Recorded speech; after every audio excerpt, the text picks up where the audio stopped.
Good morning friend, मैं सुप्रिया स्वागत करती हूँ आपका डिकोड एग्जाम में। फ्रेंड, आज डेली करंट अफेयर्स की क्लास में हम डिस्कस करेंगे 18 जनवरी से रिलेटेड जितने भी न्यूज़ हैं, जितने भी इवेंट्स हैं जो हमारे एग्जाम के लिए इंपॉर्टेंट हैं, हम उन्हें एक एक करके यहाँ पे देखेंगे। तो आइए फ्रेंड स्टार्ट करते हैं आज की क्लास। और आज की क्लास में हमारा सबसे पहला प्रश्न है कि हाल ही में किस राज्य ने नई नर्सिंग नीति को मंजूरी दी है? उत्तर प्रदेश, महाराष्ट्र, हरियाणा या फिर Assam. Correct answer is C, Haryana सरकार के द्वारा नई नर्सिंग नीति को मंजूरी दिया गया है। आइए इसके बारे में देख लेते हैं। तो हरियाणा राज्य सरकार ने नई नर्सिंग नीति को मंजूरी प्रदान कर दी है और ये जो नीति है वो 1 जनवरी 2022 से लागू कर दी गई है।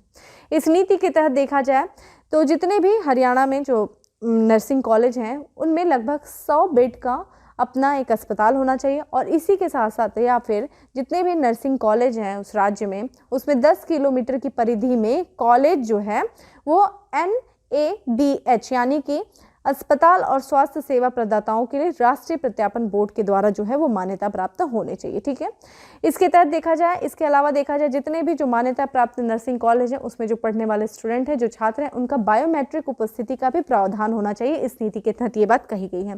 ये जो नीति हरियाणा सरकार के द्वारा लाई गई है उसका उद्देश्य देखिए क्या है। जितने भी जो राज्य के मेडिकल कॉलेज हैं उनमें इस तरह की व्यवस्था होनी चाहिए, उनको इस तरीके से तैयार किया जाना चाहिए कि यदि कोई भी जो गंभीर मरीज हो, गंभीर बीमारी से जूझ रहा हो, अगर उसको वहाँ पे एडमिट किया जाए तो उसका इलाज जो है वो अच्छे से उसका इलाज हो सके और वो कॉलेज जो है वो सक्षम हो उसका इलाज करने के लिए। और इसके लिए देखा जाए वहाँ पे उस कॉलेज में आधुनिक सुविधाएं होनी चाहिए और साथ ही साथ जितने भी वहाँ पे जो कर्मियों की नियुक्ति होनी चाहिए तो वो निपुण और गुणवत्तापरक जो है सेवा देने वाले कर्मियों की नियुक्ति होनी चाहिए। तो ये है मेनली इस नीति का उद्देश्य कि जितने भी वहाँ के जो मेडिकल कॉलेज हैं, जो नर्सिंग कॉलेज हैं, उनको इस तरीके से तैयार करना, उनको इस तरीके से मॉडिफाई करना कि वो सक्षम हो किसी भी गंभीर से गंभीर बीमारी का इलाज करने में। और इसके लिए सरकार के द्वारा वहाँ पे अत्याधुनिक जो है तकनीकी का स्थापना वहाँ पे जो है स्थापित की जा रही है, वहाँ पे सुविधाएं देने का प्रयास किया जा रहा है सरकार के द्वारा। तो यही है नई नर्सिंग नीति का उद्देश्य। ठीक है, जो कि हरियाणा सरकार के द्वारा लागू की गई 1 जनवरी 2022 से इसको शुरू कर दिया गया। ठीक है, लागू कर दिया गया।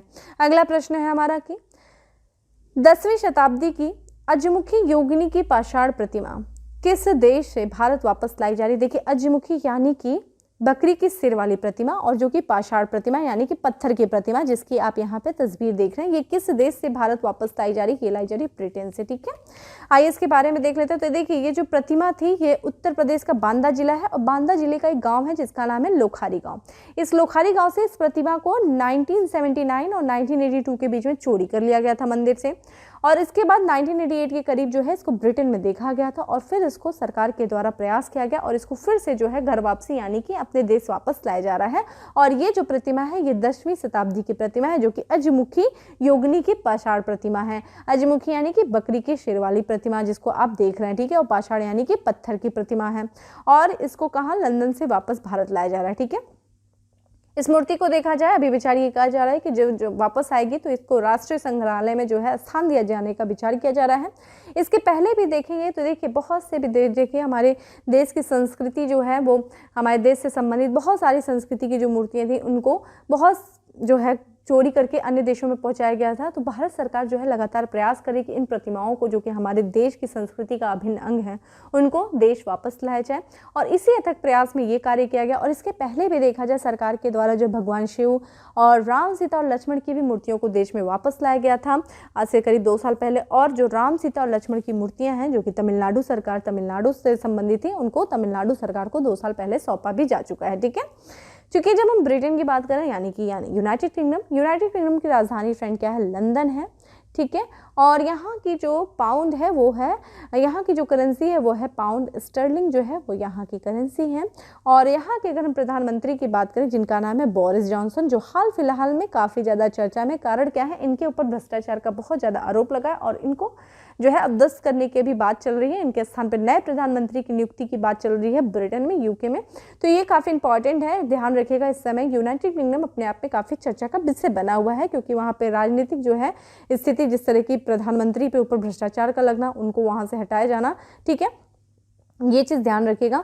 और ये जो प्रश्न है ये अपने आप में इसलिए भी इम्पॉर्टेंट हो जाता है क्योंकि ये उत्तर प्रदेश के बांदा जिले के लोखारी गांव से ये पाषाण प्रतिमा मिली है, जो कि अजमुखी योगिनी की पाषाण प्रतिमा है, इसलिए ये यूपी स्पेशल आपके लिए काफ़ी इंपॉर्टेंट हो जाता है। आते हैं अपने अगले प्रश्न पे कि किस मंत्रालय के द्वारा 14 जनवरी 2022 को मकर संक्रांति के अवसर पर जीवन शक्ति के लिए सूर्य नमस्कार आयोजित किया गया? आयुष मंत्रालय, स्वास्थ्य मंत्रालय, शिक्षा मंत्रालय या फिर संस्कृत मंत्रालय? करेक्ट आंसर इज ये है, आयुष मंत्रालय के द्वारा जो है मकर संक्रांति के अवसर पर जीवन शक्ति के लिए सूर्य नमस्कार किया गया। सूर्य नमस्कार जो कि योग का एक भाग है और आप ये देखते हैं 12 मुद्राएं होती हैं सूर्य नमस्कार के अंतर्गत। काफ़ी अच्छा रहता है अगर आप इसका डेली प्रयास करें, ठीक है, डेली अभ्यास करें इसका, तो ये आपके स्वास्थ्य के लिए काफ़ी ज़्यादा लाभदायक सिद्ध होता है। ना सिर्फ स्वास्थ्य बल्कि अगर आप स्टूडेंट हैं तो आपके लिए सबसे इंपॉर्टेंट क्या है, आपका कंसंट्रेशन लेवल। तो ये आपके कंसंट्रेशन लेवल को, ठीक है, ये काफ़ी ज़्यादा इंक्रीज करता है। तो मैं आपसे यही कहूँगी कि आप सूर्य नमस्कार का डेली अभ्यास करना, जो लोग करते हैं बहुत अच्छी बात है, जो लोग नहीं करते हैं वो धीरे धीरे अभ्यास करने का प्रयास करें। ये सच में आपको बहुत पॉजिटिव रखने में काफ़ी ज़्यादा हेल्प करेगा और आपके कंसंट्रेशन लेवल को काफ़ी ज़्यादा बढ़ाएगा। आते हैं प्रश्नों पे, जिसमें देखते हैं कि जीवन शक्ति के लिए जो सूर्य नमस्कार का आयोजन आयुष मंत्रालय के द्वारा किया गया है, और ये किया गया है वैश्विक स्तर पर, यानी कि देश विदेश में सूर्य नमस्कार कार्यक्रम का आयोजन किया गया था मकर संक्रांति के अवसर पर आयुष मंत्रालय के द्वारा। इस कार्यक्रम के तहत देखा जाए लगभग 75 लाख लोगों ने सूर्य नमस्कार किया। और ये जो कार्यक्रम है, सूर्य नमस्कार जो कार्यक्रम है जिसका आयोजन आयुष मंत्रालय ने किया, ये हिस्सा था आज़ादी का अमृत महोत्सव का हिस्सा, और इसी के तहत जो है कई देशों में जो है सूर्य नमस्कार कार्यक्रम का आयोजन किया गया। ठीक है, अगले प्रश्न में बढ़ते हैं, बहुत इंपॉर्टेंट है। हाल ही में चर्चा में रहा टोंगो द्वीपीय देश किस महासागर में स्थित है? महाद्वीप हिंद महासागर में, आर्कटिक महासागर में, अटलांटिक महासागर में या फिर प्रशांत महासागर में? देखिए, सबसे बड़ा जो महासागर है प्रशांत महासागर है, और इसी में ये टोंगो द्वीप जो है वो चर्चा में है। कारण क्या है, यहीं के पास में समुद्र में जो है एक ज्वालामुखी विस्फोट हुआ, जिसकी वजह से ये चर्चा में, आप इसकी तस्वीर दे सकते हैं।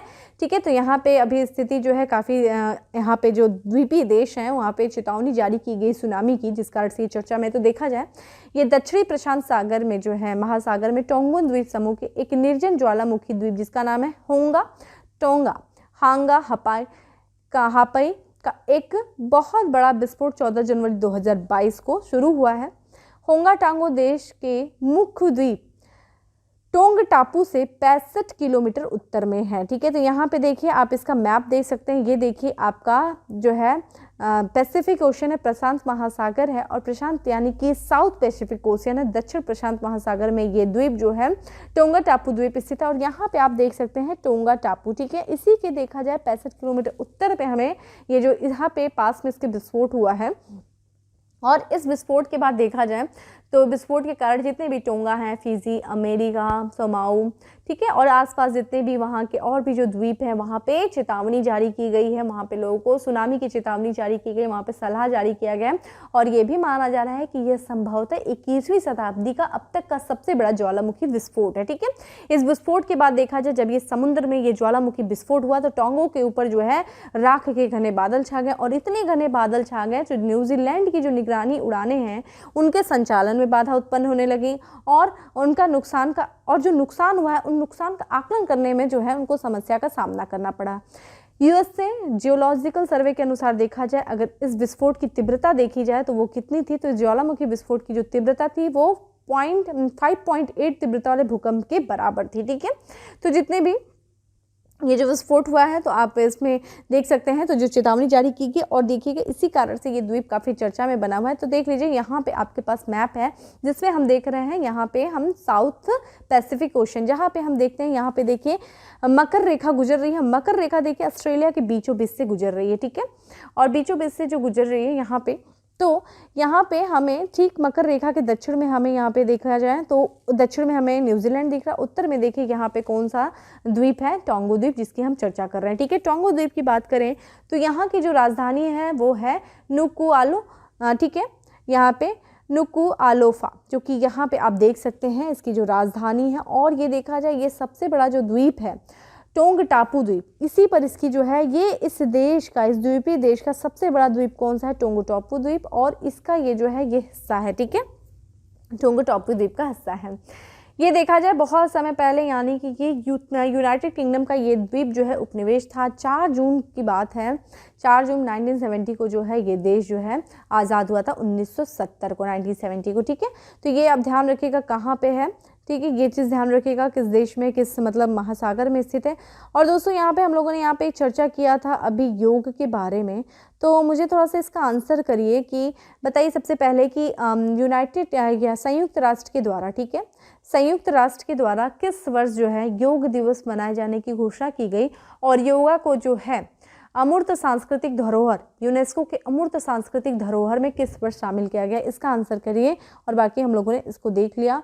अब आते हैं हम अगले प्रश्न पे कि निम्नलिखित में से किसके द्वारा नॉर्थ ईस्ट ऑन व्हील्स अभियान का शुभारंभ किया गया? नरेंद्र मोदी, मीनाक्षी लेखी, अमित शाह या फिर Jitendra Singh? Correct answer is Meenakshi Lekhi. यहाँ पे आप देख सकते हैं इनके द्वारा नॉर्थ ईस्ट ऑन व्हील्स अभियान जो है वो शुरू किया गया। आइए इसके बारे में देखते हैं क्या है ये। तो देखा जाए संस्कृति राज्य मंत्री हैं जिनका नाम है मीनाक्षी लेखी। इन्होंने जो है नॉर्थ ईस्ट ऑन व्हील्स अभियान का शुभारंभ किया। कहाँ से? नई दिल्ली से। क्या उद्देश्य क्या है? जो हमारे पूर्वोत्तर राज्य हैं, यानी कि जो 7 सिस्टर्स हैं, जो पूर्वोत्तर राज्य हैं, उनकी संस्कृति को बढ़ावा देने के लिए, ठीक है। तो नॉर्थ ईस्ट ऑन व्हील्स अभियान शुरू किया गया। इस अभियान के तहत देखा जाए ये जो अभियान क्या है, एक तरीके से बाइक अभियान है, ठीक है। तो ये भी हिस्सा है किसका? अमृत जो है आज़ादी का अमृत महोत्सव के तहत उपलक्ष्य में देखा जाए बाइक अभियान जो है इसकी जो है इसका आयोजन किया जाएगा 8 अप्रैल से लेकर के 16 अप्रैल के बीच में जो है इसको निर्धारित किया गया है इस बाइक अभियान को। और इसके तहत देखा जाए इस अभियान में जो है देश के विभिन्न हिस्सों से जो है 75, ठीक है, 75 बाइकर्स का जो है देश भर से चयन किया जाएगा। और ये जो बाइकर्स होंगे वो 6 समूह में जो 6 समूह में यात्रा करते हुए पूर्वोत्तर क्षेत्र में लगभग 9000 किलोमीटर की दूरी तय करेंगे, ठीक है। इस अभियान के विशेष रूप से देखा जाए तो इस दृष्टि से भी ध्यान केंद्रित करते हुए पर्यटन मंत्रालय ने देखो अपना देश पहल को बढ़ावा दिया। देखिए देखो अपना देश पहल जो है ये एक तरीके से 2020 की बात है, पर्यटन मंत्रालय के द्वारा एक वेबिनार श्रृंखला के रूप में जो है इसको शुरू किया गया था।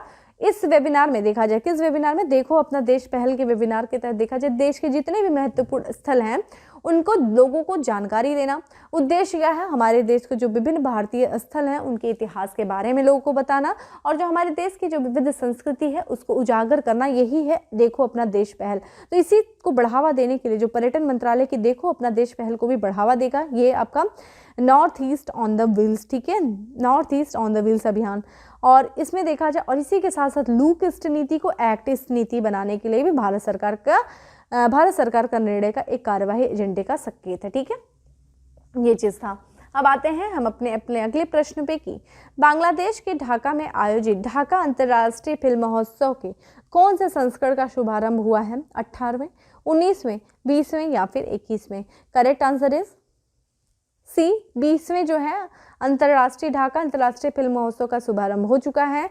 और ये देखा जाए ढाका अंतर्राष्ट्रीय फिल्म महोत्सव के 20वें संस्करण का आयोजन कहाँ किया जा रहा है? बांग्लादेश की राजधानी ढाका में शुरू हुआ है। इसमें देखा जाए तो लगभग 70 देशों के 10 विभिन्न श्रेणियों में 225 फिल्मों का प्रदर्शन किया जाएगा। और ये आयोजन जो किया जा रहा है ये 15 से लेकर के 23 जनवरी के बीच में ढाका के विभिन्न स्थानों में प्रदर्शित किया जाएगा, ठीक है। इस फेस्टिवल का आयोजन जो किया जा रहा है वो रेनबो फिल्म सोसाइटी के द्वारा किया जा रहा है। और इसमें जो है इस महोत्सव में 35 भारतीय फिल्मों को भी दिखाया जाएगा, जिसमें से देखा जाए कौन कौन सी फिल्में हैं तो देखा जाए PS विनोद राज निर्देशित एक फिल्म है जिसका नाम है कुंजगल, ठीक है। शुभ्रजीत मित्रा के द्वारा जो निर्देशित फिल्म है जिसका नाम है अविजात्रिक, ठीक है। इंद्रनील राय चौधरी के द्वारा निर्देशित फिल्म है जिसका नाम है मायर जोंजल और शारिफ ईसा निर्देशित फिल्म है जिसका नाम है अंदाल। ये जो है ये हमारी भारतीय फिल्में हैं जिनको दिखाया जाएगा, ठीक है। ढाका अंतर्राष्ट्रीय फिल्म महोत्सव के दौरान 35 फिल्मों को लगभग दिखाया जाएगा। ढाका अंतर्राष्ट्रीय फिल्म की जो शुरुआत की गई थी वो की गई थी 1992 में की गई थी, ठीक है। क्योंकि बांग्लादेश में हो रहा है तो हमें ये भी पता होना चाहिए बांग्लादेश की जिस राजधानी क्या है फ्रेंड? ढाका है। और यहाँ की करेंसी आपसे पूछा जाए तो बांग्लादेशी टका जो है वो यहाँ की करेंसी है, ठीक है। यहाँ के जो प्रधानमंत्री हैं उनका नाम है शेख हसीना, ठीक है। और यहाँ के जो प्रेसिडेंट है वो अब्दुल हमीद जो है वो यहाँ के प्रेसिडेंट है, ठीक है। आपसे एक प्रश्न है मेरा, देखिए अभी हाल फिलहाल में चर्चा में था भाषण, ठीक है, भाषण 4 द्वीप। तो आप बताइए भाषण 4 द्वीप जो है, चूंकि ये द्वीप है तो किस सागर में स्थित है और ये क्यों चर्चा में था और किस देश से संबंधित है भाषण 4 द्वीप, ठीक है। आप मुझे कमेंट बॉक्स में उसका आंसर करिए। अगला है हमारा प्रश्न की किस देश में ऊँटों के लिए दुनिया का पहला होटल बनाया जा रहा है। आप यहाँ पे तस्वीर देख लीजिए भाई, होटल बनाया जा रहा है ऊँटों के लिए। संयुक्त अरब अमीरात, ओमान, पाकिस्तान या फिर डी, ठीक है, सऊदी अरब में बनाया जा रहा है, ठीक है। तो रेगिस्तान का जहाज कहा जाने वाला ऊँट इनके लिए दुनिया का पहला होटल बनाया जा रहा है, सऊदी अरब में बनाया जा रहा है। तो यहाँ पे देखा जाए सऊदी अरब में ऊँटों की सेवा और आराम के लिए दुनिया का पहला होटल बनाया गया है। इस होटल का नाम क्या है, टेटमेन, ठीक है। टेटमेन जो है होटल का नाम है और इसमें कितने कमरे होंगे, 120 कमरे होंगे जो कि ऊँटों के सभी सेवा प्रदान करेंगे। भाई कौन कौन सी सेवा होती है इसमें देखा जाए, ऊँटों के लिए भोजन तैयार होगा, उनकी उपस्थिति और समान उपस्थिति का ख्याल रखा जाएगा, उनको गर्म दूध उपलब्ध कराने के अलावा कमरे को साफ करने, गर्म रखने के लिए सुनिश्चित करने के लिए 5 सितारा सेवा प्रदान। तो जितने भी 5 स्टार होटल्स में जो सुविधाएं होती है ना, इन ऊँटों के होटल में भी ये सुविधाएं होंगी, जिसका नाम है टेटमेन, सऊदी अरब में है, ठीक है। और बात करें तो दुनिया का जो सबसे बड़ा ऊँट उत्सव भी मनाया जाता है वो कहाँ पे मनाया जाता है, सऊदी अरब में, ठीक है, सऊदी अरब में। और ऊँटों को क्या कहा जाता है, रेगिस्तान का जहाज कहा जाता है, ठीक है। जब हम सऊदी अरब की बात करें तो ये देखिए सऊदी अरब का मैप है आपके सामने। सऊदी अरब जिसकी राजधानी फ्रेंड क्या है, ये है रियाद, ठीक है। सऊदी अरब की करेंसी आपसे पूछी जाए तो क्या है, रियाद अगर राजधानी, तो रियाल जो है यानी कि सऊदी रियाल जो है वो यहाँ की करेंसी। और यहाँ के देखिए राजा हैं जिनका नाम है सलमान बिन अब्दुल्ला अजीज, ठीक है। और यहाँ के क्राउन प्रिंस हैं जो बहुत ही चर्चा में, काफ़ी प्रोग्रेसिव माइंडसेट के, इन्हीं के समय में देखा जाए महिलाओं को काफ़ी ज़्यादा अधिकार दिया गया है सऊदी अरब में, जिनका नाम है मोहम्मद बिन सलमान, ठीक है। मोहम्मद बिन सलमान जो है वो यहाँ के क्राउन प्रिंस हैं, इसलिए ध्यान रखिएगा, काफ़ी ज़्यादा इंपॉर्टेंट है। यहाँ पे देखिए मैप देख रहे हैं आप, तो यहाँ पे देखिए अगर हम देखते हैं कि सऊदी अरब जो कि किन दो गल्फ, पर्शियन गल्फ और रेड सी के बीच में स्थित है। अगर हम देखें कि ये कौन कौन से देशों से अपनी सीमा को साझा कर रहा है, तो यहाँ पे देखा जाए उत्तर की तरफ देखें तो ये जॉर्डन से, ठीक है, जॉर्डन से अपनी सीमा को साझा कर रहा है। फिर यहाँ से देखा जाए इराक से है, फिर यहाँ पे देखा जाए कुवैत से है, और यहाँ पे देखें तो आप एक छोटा सा द्वीप है, एक छोटा सा देश है जिसका नाम है बहरीन जो है, फिर यहाँ पे कतर से, फिर यहाँ पे देखा जाए तो यूनाइटेड अरब अमीरात से, और फिर ओमान से, ठीक है। और यहाँ यमन से ये अपनी सीमा को साझा कर रहा है, ठीक है। इसकी जो समुद्री सीमा लगती है यहाँ पे रेड सी से लगती है, और यहाँ पे गल्फ ऑफ एडन से यहाँ नहीं लगती, माफ करिएगा, रेड सी से, और यहाँ पे आप देखेंगे पर्शियन गल्फ से, ठीक है। दोस्तों यहाँ पे देखिए हमें दो स्ट्रेट दिखते हैं। तो यहाँ पे देखिए आप रेड सी देख रहे हैं, तो रेड सी के बीच में देखिए और गल्फ ऑफ एडन के बीच में आप यहाँ पे देखेंगे तो बाब अल मंदेब जो है वो स्ट्रेट दिखता है, ठीक है। बाब अल मंदेब जो कि आप देखेंगे तो यहाँ पे यमन को जिबूती से, और यहाँ पे रेड सी को जो है गल्फ ऑफ एडन से जोड़ता है, जिबूती को अलग करता है किससे, यमन से, बाब अल मंदेब को, ठीक है। दूसरा स्ट्रेट यहाँ पे देखिए स्ट्रेट ऑफ हार्मोज यहाँ पे दिख रहा है, काफी व्यस्ततम जो स्ट्रेट है ये। और यहाँ पे देखा जाए गल्फ ऑफ ओमान है और गल्फ ऑफ पर्सियन है, ठीक है।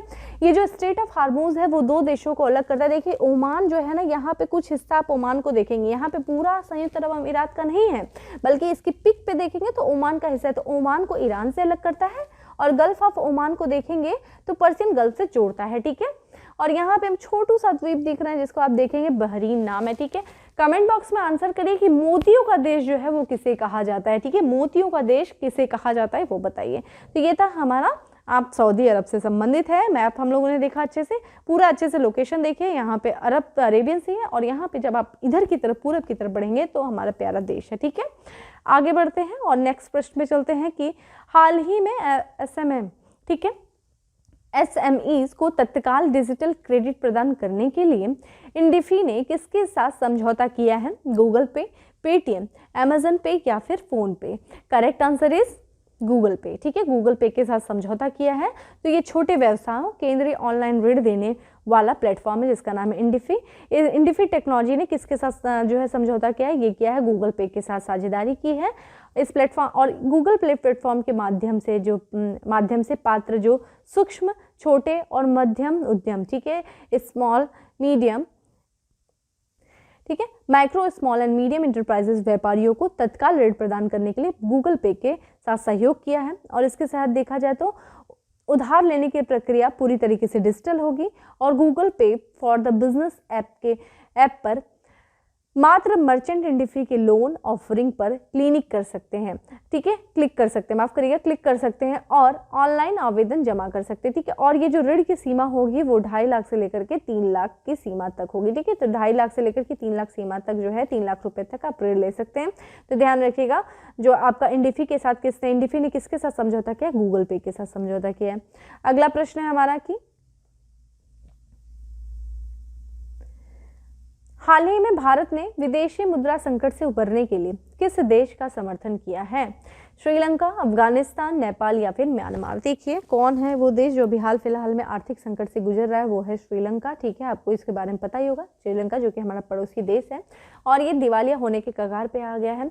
जैसा कि आप पहले से ही जानते हैं, यहाँ की जो विदेशी मुद्रा भंडार वो लगातार कम होता जा रहा है और चूंकि यहाँ पे क्या है, अब पैंडेमिक की वजह से श्रीलंका की अर्थव्यवस्था काफ़ी ज़्यादा प्रभावित हुई। कारण क्या है? श्रीलंका की जो अर्थव्यवस्था है वो पर्यटन आधारित अर्थव्यवस्था है और पैंडेमिक के दौरान जो है आप देखेंगे पर्यटन तो पूरी तरीके से, पर्यटन जो क्षेत्र था वो पूरी तरीके से ठप हो चुका था, जिसकी वजह से इस देश में किसी भी तरह का इनफ्लो होना बंद हो गया था और जितना भी इसके पास रिजर्व थे, यानी कि फॉरेन एक्सचेंज जो रिजर्व थे वो आउटफ्लो होने लगे और इसके बाद यहाँ की जो है बैंकों की मुद्राएं खत्म होने लगी और ये देश जो है वो आर्थिक संकट से गुजरने लगा।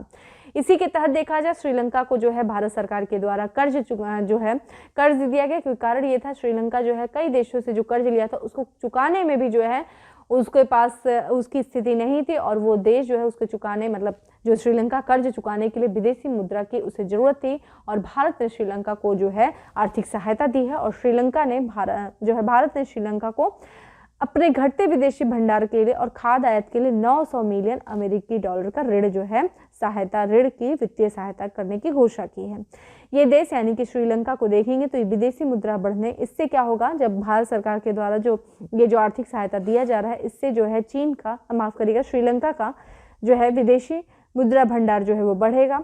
यहाँ पे खाद्य आयात में भी मदद मिलेगी और चूंकि आर्थिक संकट से गुजर रहे श्रीलंका को इस समय देखें तो लगभग आवश्यक वस्तुओं से भारी किल्लत भी देखने को मिल रही है।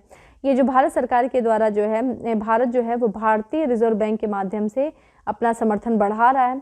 श्रीलंका में जो भारतीय उच्चायुक्त हैं जिनका नाम है गोपाल बागले, इन्होंने पिछले सप्ताह आरबीआई द्वारा जो 90 करोड़ अमेरिकी डॉलर से अधिक की सुविधा का विस्तार करने के मद्देनजर श्रीलंका को भारत का मजबूत समर्थन जताया, ठीक है। तो भारत जो है श्रीलंका का समर्थन कर रहा है। इस समय जो वो विपरीत परिस्थितियों से, विकराल परिस्थितियों से, आर्थिक संकट से गुजर रहा है, उसमें भारत जो है लगातार तत्पर है उसको सहायता करने के लिए, ठीक है। तो ये चीज़ ध्यान रखिएगा। श्रीलंका काफ़ी लगातार चर्चा में बना हुआ है, तो श्रीलंका के बारे में थोड़ा सा अच्छे से पढ़िए। आगे देखते हैं और अगले प्रश्न पे और लास्ट प्रश्न पे चलते हैं कि निम्नलिखित में से किस देश ने अपने फायरिंग अभ्यास में रेलवे से दागे जा सकने वाले मिसाइल का परीक्षण किया है? अमेरिका, उत्तर कोरिया, रूस या फिर UK. Correct answer is Uttar Korea ने किया है। आइए इसके बारे में देख सकते हैं, आप तस्वीर देखिए, यहाँ पे रेल से जो है मिसाइल का परीक्षण किया जा रहा है। उत्तर कोरिया ने अपने फायरिंग अभ्यास में रेलवे से दागे जा सकने वाले मिसाइल का परीक्षण किया है और ये भाई खबर दिया है दक्षिण कोरिया की सेना ने। दक्षिण कोरिया की जो सेना के अनुसार देखा जाए, उत्तर कोरिया के द्वारा 2 छोटी दूरी वाली बैलिस्टिक मिसाइलों का प्रक्षेपण किया गया है और ये जो मिसाइलों का प्रक्षेपण किया गया किसके माध्यम से किया गया? ट्रेन के माध्यम से किया गया, ठीक है। और आप इधर देख ही रहोगे अमेरिका लगातार जो है उत्तर कोरिया के ऊपर नए नए प्रतिबंध लगा रहा है। उत्तर कोरिया इन प्रतिबंधों को जो है नज़रअंदाज करते हुए नए नए प्रक्षेपण, नए नए मिसाइलों को दागने का प्रयास अपना जारी रखा हुआ है और इसके कुछ ही घंटे बाद जो है उत्तर कोरिया ने संयुक्त राज्य अमेरिका पर नए प्रतिबंधों को तोड़ने के लिए उकसाने का भी आरोप लगाया है।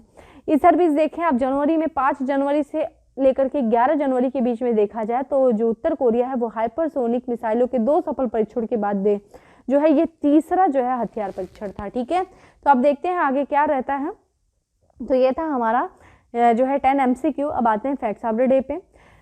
फैक्ट्स ऑफ द डे में सबसे पहला फैक्ट है कि मिसेस वर्ल्ड 2022 में बेस्ट नेशनल कॉस्ट्यूम का अवार्ड जीता है किसने? भारत की नवदीप कौर ने, ठीक है। आप इनका कॉस्ट्यूम देख सकते हैं।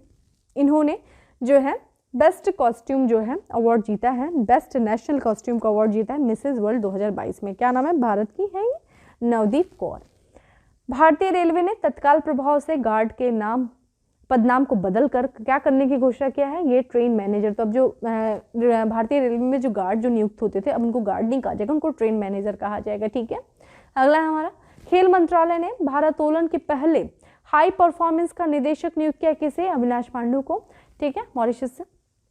प्रधानमंत्री जी द्वारा देखिए राष्ट्रीय स्टार्टअप दिवस मनाए जाने की घोषणा की गई 16 जनवरी से। ठीक है, तो अभी पहली बार मनाया गया है 16 जनवरी को राष्ट्रीय स्टार्टअप दिवस। तो स्टार्टअप के क्षेत्र में, इस क्षेत्र को विकास करने के लिए, नए इन्वेंशन आइडियाज़ को जो है बढ़ाने के लिए स्टार्टअप के क्षेत्र में, तो ये प्रधानमंत्री जी द्वारा घोषणा किया गया 16 जनवरी को राष्ट्रीय स्टार्टअप दिवस मनाए जाने का, जो कि इस बार पहला मनाया गया था। ठीक है, इसलिए और इम्पॉर्टेंट हो जाता है कि आपके एग्जाम में पूछा जाए।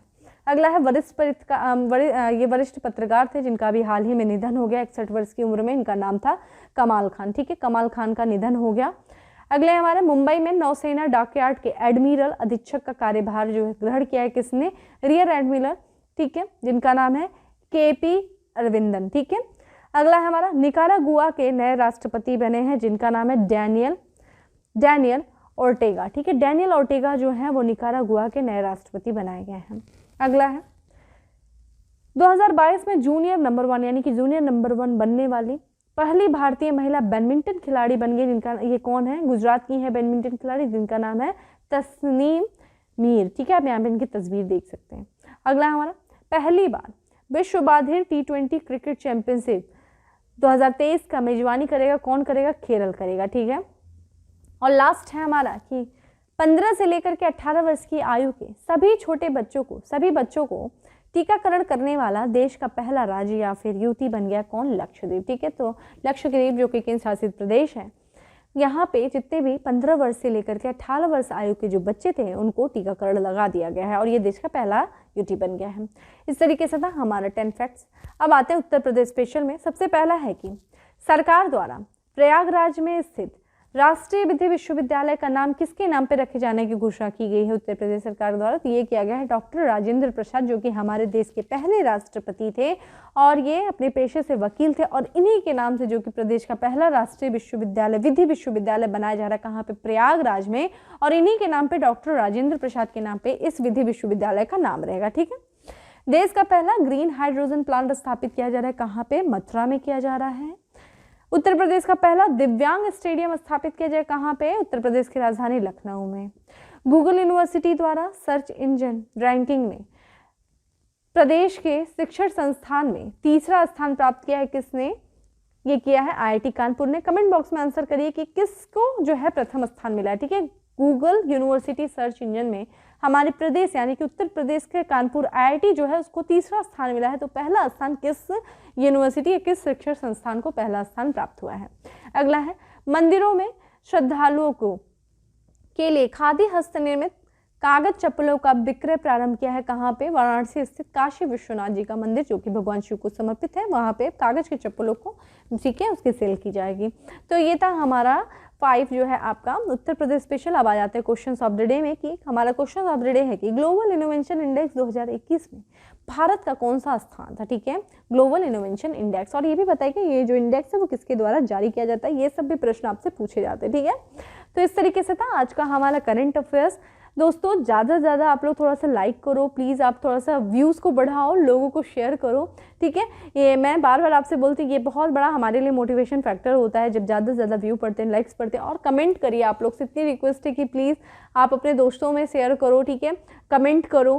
ठीक है, बाकी जो हम डेली करंट अफेयर्स जो डिस्कस करते हैं उसकी जो PDF है वो टेलीग्राम ग्रुप पे अवेलेबल है, जिसका लिंक आपको डिस्क्रिप्शन बॉक्स में मिल जाएगा। ठीक है, वहाँ से आप जा करके इसको आप डाउनलोड करके इसका रिवीजन करिए। बाकी सेशन अच्छा लगा हो तो लाइक करना नहीं भूलें, मैं डेली एक ही चीज़ कहती हूँ। बाकी चैनल पे आए हो तो पहली बार आए तो सब्सक्राइब करना नहीं भूलें। बाकी फिर मिलते हैं नेक्स्ट सेशन में, तब तक के लिए bye, have a good day, stay safe and stay happy.